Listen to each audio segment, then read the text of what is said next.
If your mouse randomly stops working in Windows 10 and 11, don't worry, you can try a few simple solutions to fix the problem. First, open the Run Windows by pressing Windows plus R on your keyboard.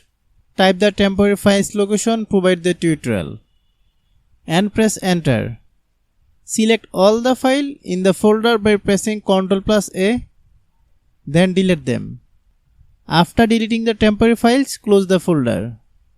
Next, open the Start menu, search for Device Manager and open it.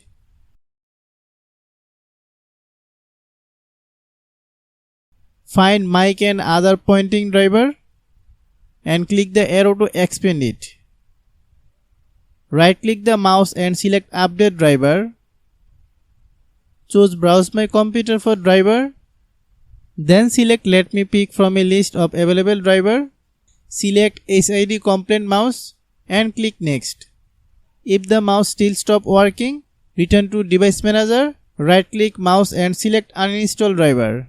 Confirm the action and restart your computer. After restarting, Windows 10 and 11 should automatically reinstall the mouse driver. Finally, test your mouse again. In the most cases, clearing temporary files, updating the driver or reinstalling the mouse driver can solve random mouse problem. Hope you understand. I have a request. If you are new to channel, please subscribe and stay with us. Thanks for watching.